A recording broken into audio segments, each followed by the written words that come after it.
The instabilities that I want to discuss. The first one is a case where cells which are not allowed to attach on the surface spontaneously oscillate, and this is associated to experiments that were done in Bayreuth by somebody called Pramod-Poularkat. Then I discuss bleb formation. Blebs are membrane protrusion that come when a cell is not in good shape, for instance. And if I have time, the last example of instability that I want to discuss is how does a cell form a contractile ring. Now the contractile ring is an actin ring that pinches the cell at the end of cytokinesis when the two cells want to separate. So let me first give you a short introduction. So here is my first example. This is a fibroblast cell, and the only thing that has been done is that this cell is not allowed to attach to any surface. And when you do that, the cells spontaneously oscillate.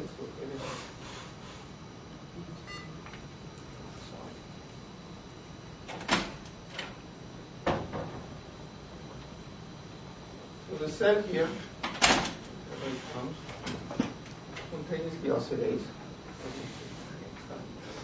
And it can oscillate like this for a few hours. So what Pramod did is that he cut the cell along one radius, and what is plotted here is this radius as a function of time. So there is a long time drift, but if you take the Fourier transform of this, there is an extremely well-defined period. If I remember well, the period in this case was 27 seconds. So then, Pramod is the same kind of experiments that you just heard about. He inhibited myosins using blebistatin. And if you inhibit myosin, the oscillation stops. If you destroy actin, the oscillation stops as well. And it's known that in these cells, actin is located in a very thin layer close to the cell membrane, which is called the cortex. So in order to have the oscillations, you need both actin and myosin. And there's a third thing that you need, is calcium outside the cell. So if you diminish the density of the concentration of calcium outside the cell, the oscillation disappears. The other thing that Pramod did was to add a drug that inhibits or that blocks the calcium channels. And if you add this drug, the oscillation disappears. Now we don't know what the calcium channels are, but this kind of suggests that there are calcium channels which are involved. So this is my first example. The second example is here.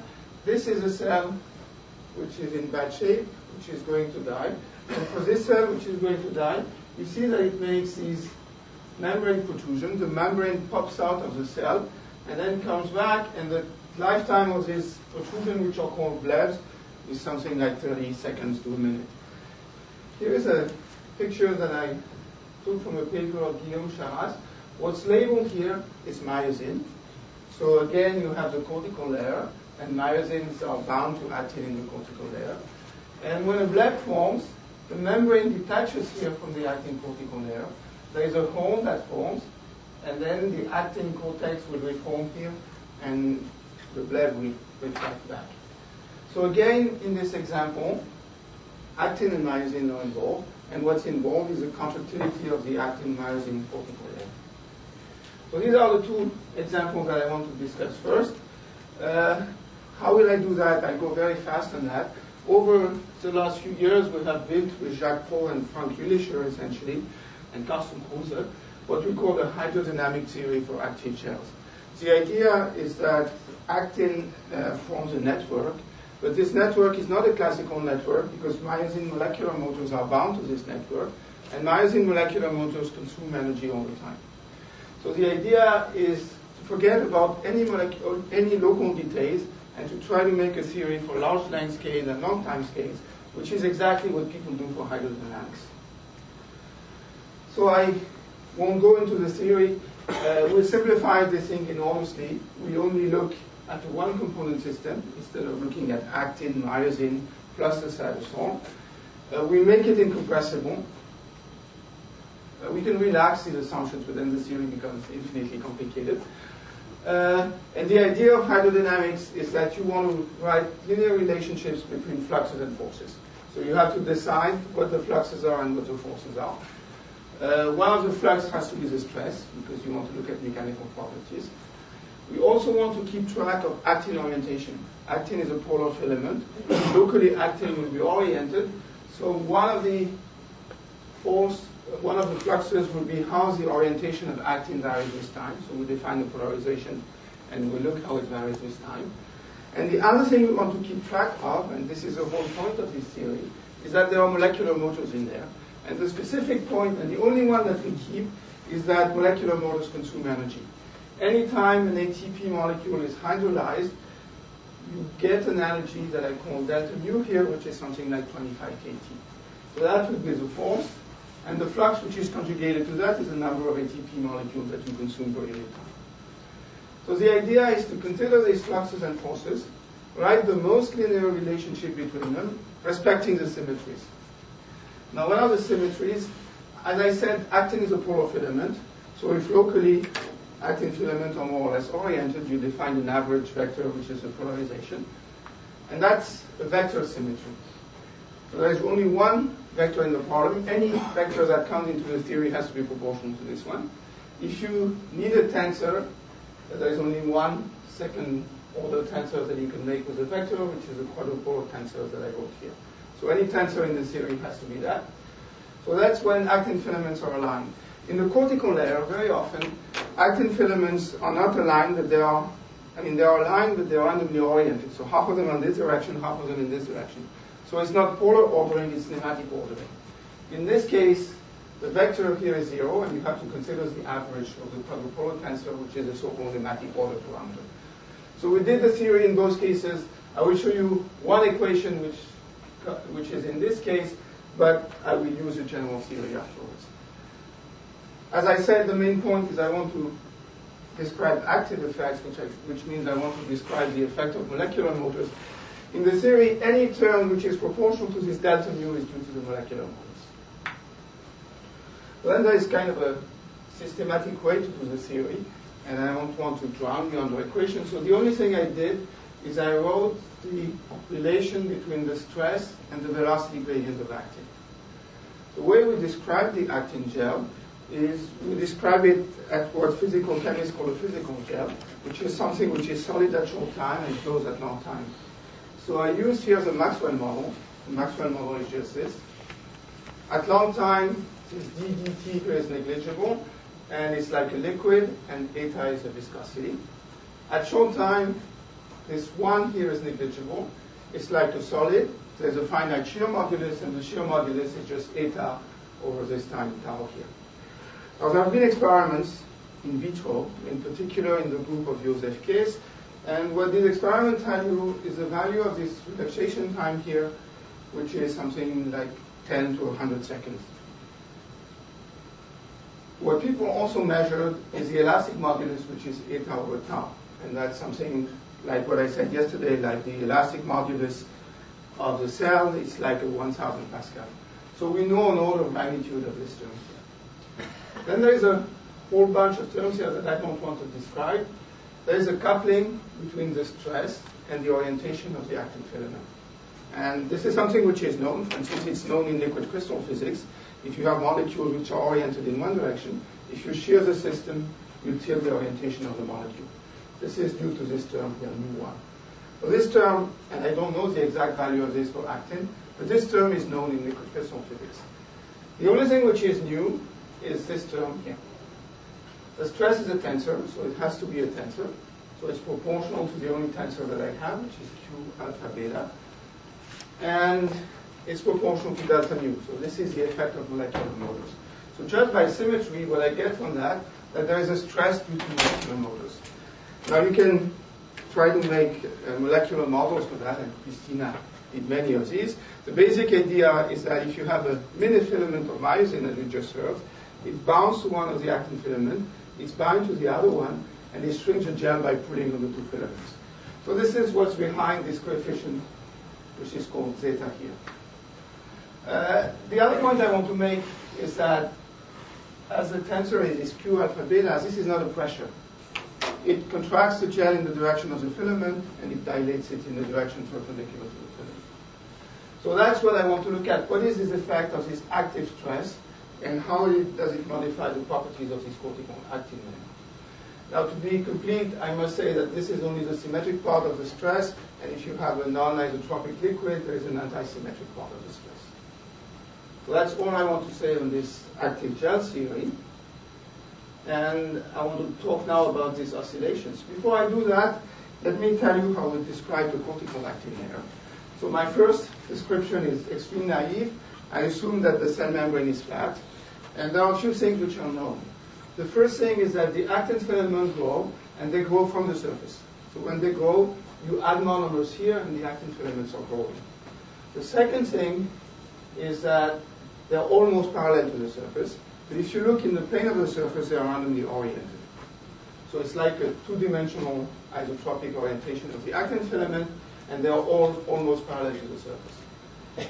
Of course, when actin filaments grow, myosin attached to the actin filament. So when there is no actin filament, there is no myosin, and then they bind.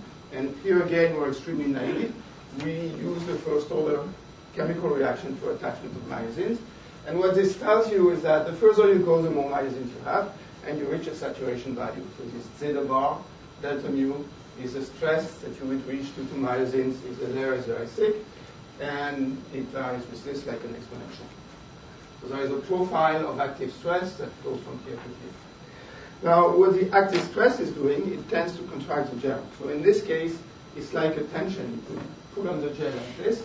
And the experiment that we have working on things like listeria is that if you apply stress, you enhance depolymerization. I told you that polymerization occurs on the surface. In practice, depolymerization occurs all over the place in this layer. Now, we made some kind of rough approximation, which is that depolymerization only occurs on the surface of this layer. And depolymerization increases if the stress is increased.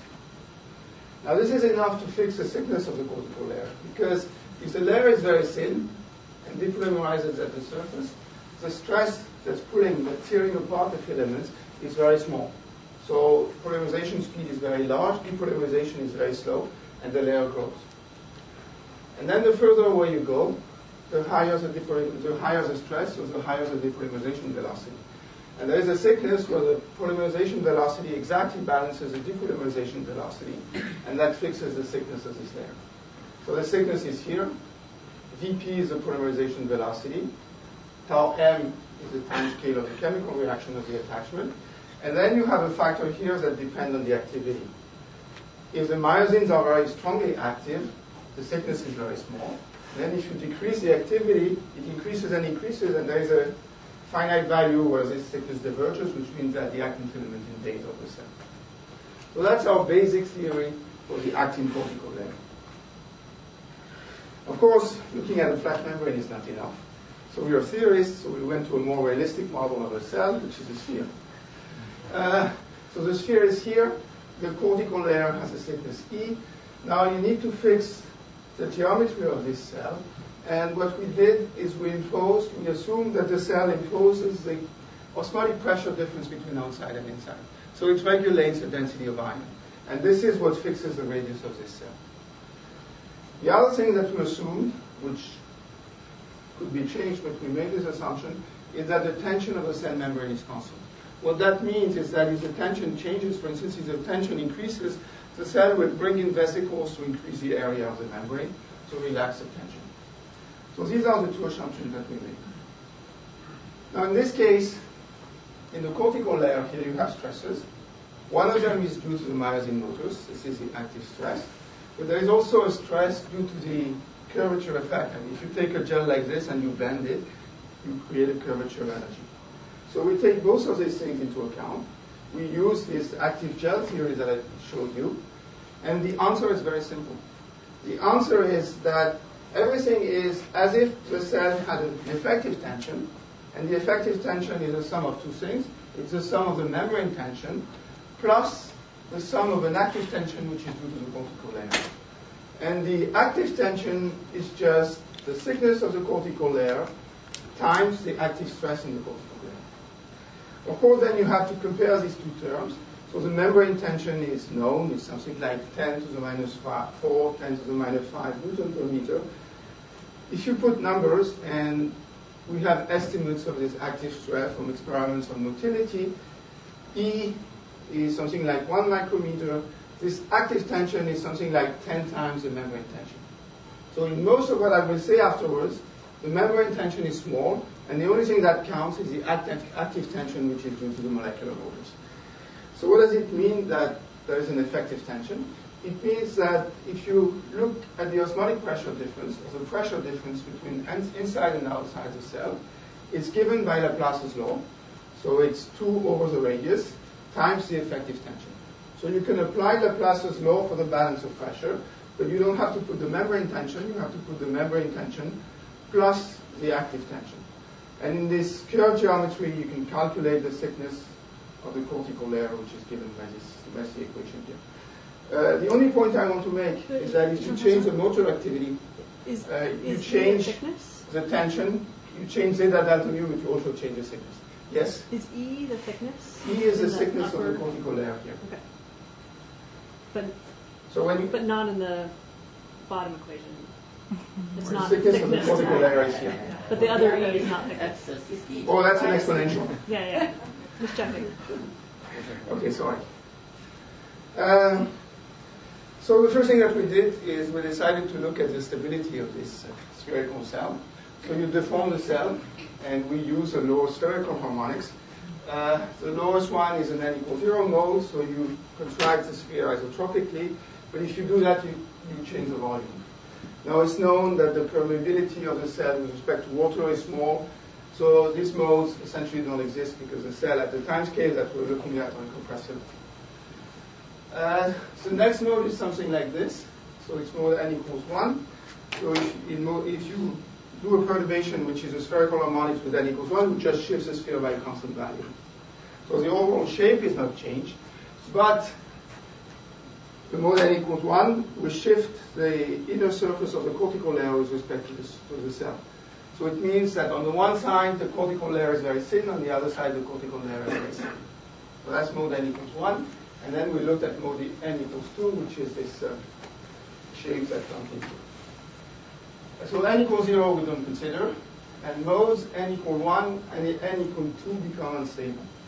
They become unstable when the activity of the motors is large enough. However, there is no oscillatory instability of this mode. So there is a finite instability that grows exponentially and doesn't oscillate. So although this could be useful for some other experiments, for these oscillations this is not useful. Now there is something which is missing here, which is the effect of calcium. The idea, which is suggested by many authors, is that in the membrane you have calcium channels, and calcium can go in and out via these channels. Now, if calcium goes in, it interacts with the myosin molecular motors, and it changes the activity. If you have more calcium, you increase the activity of the molecular motors. Now, as I said, we don't know about these channels. We kind of guess that they exist, and the assumption that we made is that the channels are mechanically coupled to the cortical layer. They are gated by the tension in the cortical layer. Then if you do that, you have some kind of feedback loop, which is sketched here. Suppose the cell has this shape here. The tension is low, and the channels are open. Then calcium goes in. If calcium goes in, it increases the myosin activity, so it increases the tension. So the cell contracts on this side, so it opens on the other side. And then the calcium ion are taken away by pumps, and you have an oscillation between this state and this state. So we did more precise calculations than that. We made some kind of phase diagram. So there are two axes here. This y parameter is just the active stress divided by the elastic modulus. There are two cases where I know that. One is a case of keratocyte cells. And for keratocyte cells, this ratio is something like 0.1. The other case where I know it is the growth cone of axons, where both quantities have been measured in the group of Joseph case, and the number is about the same. So this number y is something like 1/10, 0.1. There is another parameter here, which is called alpha. What alpha does is a parameter that measures the coupling of the channels with the stress field. I don't quite know the value of this parameter alpha. It has to be smaller than 1, but it involves the number of channels, the opening probability of the channels, and things like this. These are parameters which are not well known. Now, if you look in these planes, you find three regions. There is a region where the cells are stable, which comes in at very low activity. There is a region where there is an instability, and this instability is oscillatory, which means the cells start to oscillate. So that's at a high value of the activity and high value of alpha. And then there is a region where there is an instability, but it's not oscillatory. In all these cases, the first mode that becomes unstable is the mode n equals 1. Now there's a line missing here. At very low value of the activity, everything is stable. There is no myosin. There is no reason why it would be unstable. The other thing we could calculate is the period of the oscillation in this region. And the period of the oscillation decreases with the activity. Sometimes it goes back up at very high activity. Two things about that. First, you can measure that experimentally. You add blebistatin, for instance, and you can measure how the period of the oscillation varies with blebistatin. And what's always found is that the period of the oscillation decreases with the activity. The second thing is we put numbers, and the numbers are okay, which means the period of the oscillation is something like half a minute. So that's how we describe this oscillation. The point I want to make is that they are just associated to an instability of the cortical layer. So that's my first example. Let me now go to my second example, which is bleb formation. So remember, the bleb is a protrusion like this. It's a membrane protrusion. In the cell here, you have a cortical layer plus the membrane. In the bleb, you only have the membrane. So we did this work in very close collaboration with a group of Eva Palot in Dresden. For some reason, her name has disappeared. And Eva had a very nice idea. The idea is that we shouldn't wait that blebs form. We should induce the formation of blebs. And the way she does it is she photoablates the cortical layer with a laser. So she makes a hole in the cortical layer, and instantaneously at the same place, a bleb forms. So I showed you that. There's a very nice movie associated with that. So you see, whoop, this is photoablation, and then you have the hole here, the bleb is forming, and then you see that actin is coming back into the bleb, and if she had waited longer, the bleb would retract, and we would go back to the original spherical shape. So when we do that, there is one part of the knife of the bleb that we ignore, which is the nucleation of the bleb. We just ignore this step, and we just force it by laser ablation. If you know how to do that, then you can look how the bleb forms. So you should look at these curves here. There are a few parameters that we cared about. One is the height of the bleb. One is the radius at the base of the bleb, and instead of a radius, we use this angle here, which is the angle from the center of the cell, which is more or less A over R. The red curve here is the height of the bleb. So the bleb forms, it reaches more or less a steady state, and then the bleb decays. It's the same thing for the radius at the base, or for the volume ratio of the bleb. So after, I don't know, 5 seconds, the bleb has reached steady state. It lives, in this case, 10 to 15 seconds, and then it decays away. As I told you, the thing that we care about is the cortical actin. So we care about actin and myosin. So actin is here. Just after the photoablation, there is no actin in the bleb. We don't see any actin. And then actin comes back, and it starts to come back essentially immediately. And not only that it's reached back its original value, it overshoots over the original value. And I must admit, we don't have any explanation for this overshooting. Why is there more actin in the bleb afterwards than before? You can also look at myosin. So I told you that this is a cortex. What's labeled here is myosin. Myosins come back, but they come back way later. I mean, actin starts to come back immediately, but myosins come back way later. And when myosins reach the original value of the myosin density, the bleb starts to retract. So what closes the bleb is the apparition of myosins in the bleb here. So these are the results. What is the function of blebs? Sorry? What is the function of these blebs? So there are cases where the function is well established. Some cells move by sending blebs like this. So that's called undergoing motion. I know many cases where blebs appear. I'm not so sure I would be able to tell you why the cell needs to make blebs. For instance, Jacques showed you a picture yesterday of cytokinesis. If you look carefully at this picture, when the two total cells start to separate, there is a formation of blebs in many cases. It's also, as I said, associated to a dying cell.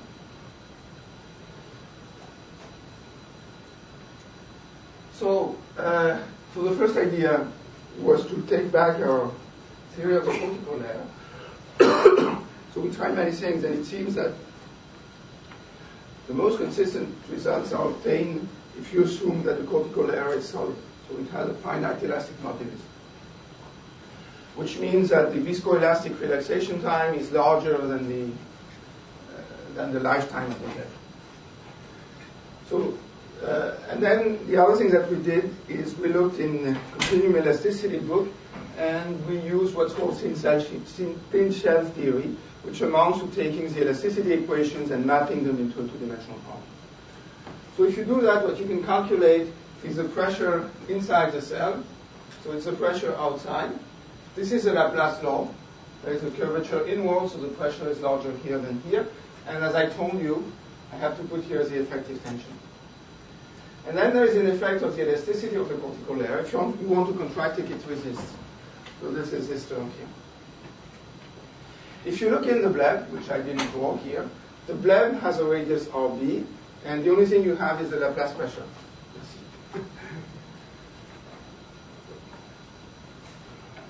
So the pressure in the bleb is just the pressure outside plus the Laplace pressure. And if you reach some kind of steady state, the pressure has to be equal. And this gives you, for instance, the volume of the bleb as a function of the activity. We calculated, so here is the shape of the deformed cell, the bleb would be here. The other thing we calculated in this case is how much does the opening at the base changes when you include the activity. And I'll show you in a second how we change the tension, and this turns out to be too small. So there is no way, if you do the theory like this, that you can explain the geometric values observed for a bleb. So we had to change the theory. And the way we did it is we assumed that inside the cell, there was not only a liquid, but there was some elastic modulus. Now, it's not so clear to me what's inside the cell, but it's clear that the cell is extremely crowded. And in particular, it has all kind of membrane structure, and if you try to compress its membrane structure, there is an elasticity. So we added this term here, which only adds this term in the bleb equation. And this time, we get something which is reasonable, which means the extra opening, which is due to the tension, is proportional to the activity and is proportional to the opening angle of the bleb. Now with this, we can fit the data. So how did they fit the data? The very smart idea that they had is that they can measure the cell tension. So the way you measure the cell tension is exactly the same way you can measure the tension of a liquid. You swallow the cell in a micropipette, and you measure the aspiration pressure. If the pressure is too low, the cell doesn't go in, and there's a threshold pressure where the cell goes in, and that gives you exactly the tension. Then, of course, you want to vary this tension. The way you vary this tension is you modulate the activity of the myosins. So you can introduce blebistatin, as you said. This is not the way they did it. They acted on what's called the Rho pathway, which is a control pathway for the myosins. This way you decrease the tension. They also have a drug which is supposed to increase the tension. Now you see the fit to the experiment. This point is never good. It's never good for any of the data. The conclusion that the biologists have on that, but I don't control that very well, is that when you add this drug, you affect the myosins, but you also change actin polymerization. So you don't only change the myosin, you will change actin polymerization.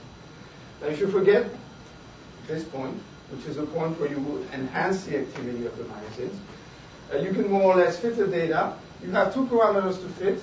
One is the elasticity of the cortical layer, and this is 1,000 Pascal, so this is the shear modulus of the cortical layer. The other one is the compression modulus inside the cell, and we find a high value. So there are 2 points about that. The first point is this is not the same modulus. One is a compression modulus, the other one is a shear modulus, and there is a factor 1 minus 2 mu here, where mu is a Poisson ratio, which could mean that this is almost incompressible. Now, if it's completely incompressible, there's no way you can form a bleb because the total volume is constant, and when you form the bleb, you increase the volume. So that's where we are, but in order to fit the data, we need a rather large number here. So if we accept that, we more or less explain all the measured quantities of the bleb. Of course, you don't want to look only at the steady state of the bleb. So what they did do is measure the height of the bleb as a function of time. And of course, if you want to measure the dynamics, you have to worry about dissipation. So there are two sources of dissipation that we introduce. The first one would be permeation through the cytosol, and there is a model that's been done by Charras and Mahadevan like this.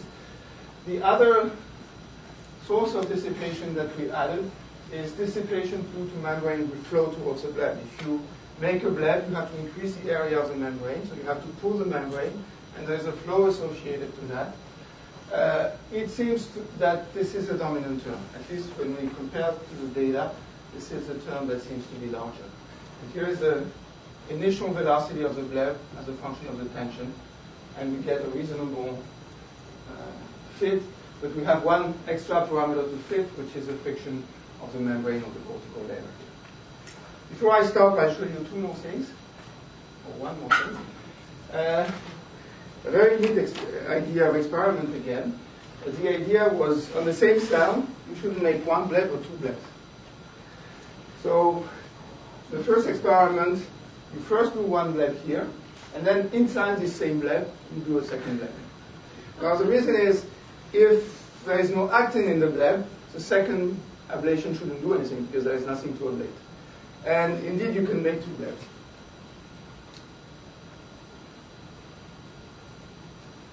So you will see, this is the first ablation. The first bleb grows. It's easier to look here. And then there is a second ablation, and there is a second bleb. And of course, they play, you can make four like this if you need. So what this proves is that when you make the second ablation, there is something to ablate when you do the second one. So actin has come back already. There is a second experiment with two blebs, which is this one. So you make a first bleb. There you go. And then you do a second leg, but another place. And what you want to check is whether there is a correlation between the position of the second bleb, the properties of the second bleb as a function of the position. And there is none. Which goes with what I told you, because the only thing I wrote is balance of pressures. So if it's a balance of pressure, whether you make the second bleb close by or on the opposite side, it's always the same thing. Now the second bleb is always smaller. It's always smaller because the first bleb has already relaxed the tension, the pressure. And I think the chair is wanting me to stop, so I will stop here and thank you for your attention.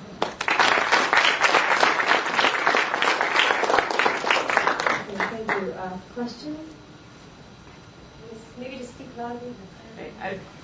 So in the bleb formation, you said there was more actin. So what I'm saying normal. You showed this the curve. idea of the bleb is in the early stage of the life of the bleb, there is no actin here. So what you see here is not actin, it's myosin. But just after the ablation, there is no myosin here. Then the fact, if it stayed with... No, that's not my question. That's not the question. A few slides back, you showed this curve where you had the actin coming back. You said it actually went past. Keep going. Yes. It overshot. No, there is. This one. Yeah. Is that because it needs to heal the bleb and put in more actin for a while to heal the bleb, and then it doesn't need so much, or? I'm not able to answer. Maybe. The thing is, what you want is bring back myosins. In order to retract the bleb, you need a contractile stress, and the contractile stress is due to the myosins. So it means there is a long period here where you have actin essentially without myosins. But I can't say more than that. I was just wondering, at the point where you have a bleb meeting the other one, you have a sudden change in step change in the effective surface tension. So there's a drive of flow, Marangoni-like flow. So this is kind of a steady state. Now, if you know about drops and wetting, which turned out to be something I worked in my early life, there is something that looks like Young law, which is called Neumann's triangle law, which tells you that if you plot the tension as vectors along the interface, the sum of the three vectors is zero. And in this case, the forces are balanced. And it's verified here, of course. This is the first thing we did. We imposed that. So I didn't talk about it, but we worried about that, of course. The question about the first part about that Yes. instability. So what determines the time scale of that instability? What is the slow voltage? What is the what fixes a period? Yeah. So the time scale is the viscoelastic relaxation time of the actin network in this case. This is the only time scale in the part. Times the dimensionless numbers that depend on the opening of the channels and everything. So the unit time calcium dynamics? The calcium dynamic is hidden in these parameters that I call alpha. And it depends a little bit on alpha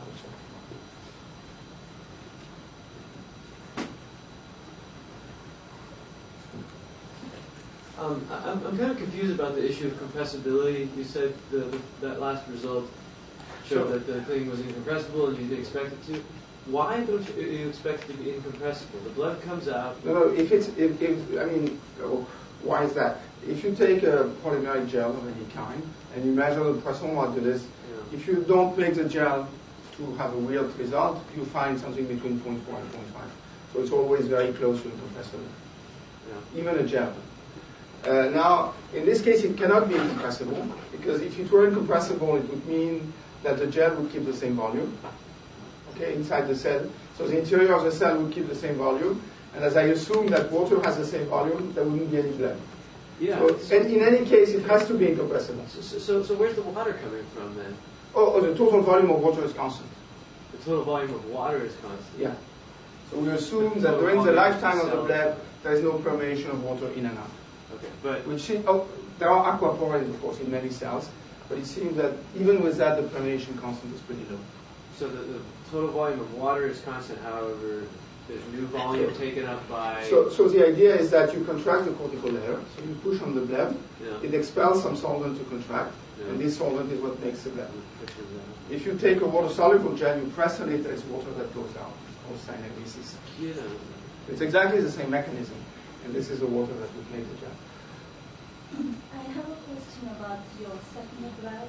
You said that the second bleb has a smaller diameter. Is that because that's what's always observed. That's what's always observed. If the pressure is relaxed a little bit by the first bleb, then the pressure is the surface tension over R.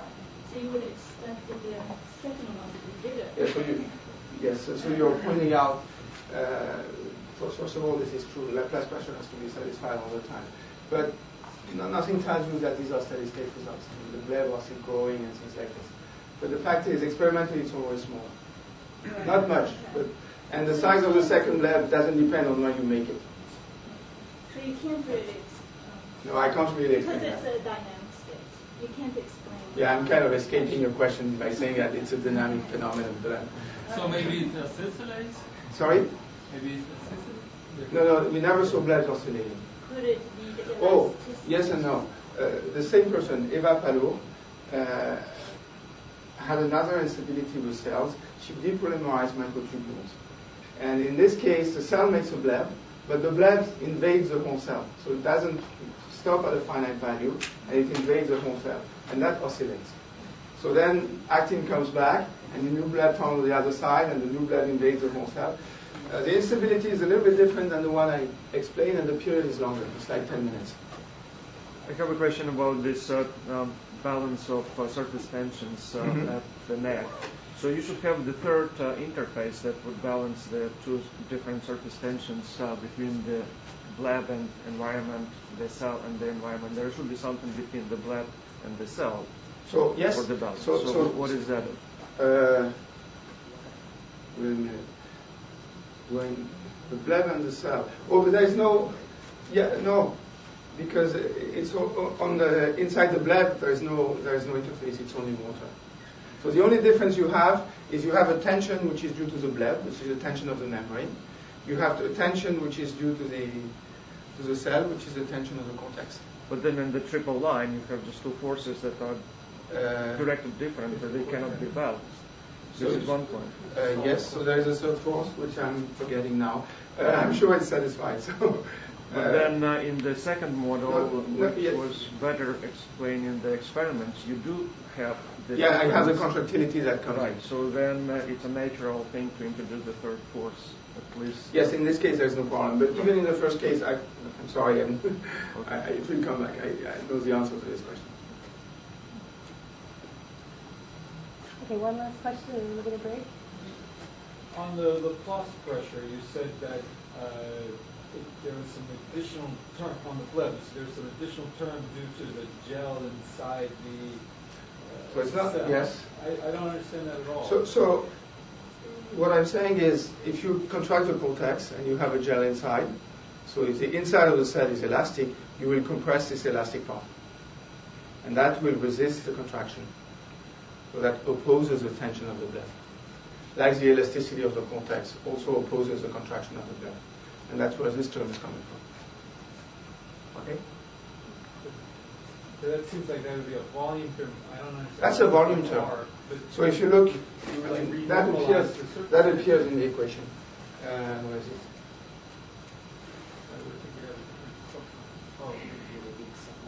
This is the term that comes from the cortex. And this is the term that comes from the volume. This one has a factor E over R, where E is the thickness of the cortex divided by the radius of the cell. Just because of what you're talking about. This is a volume term, and this is a surface term. Okay, thanks. I will reconvene.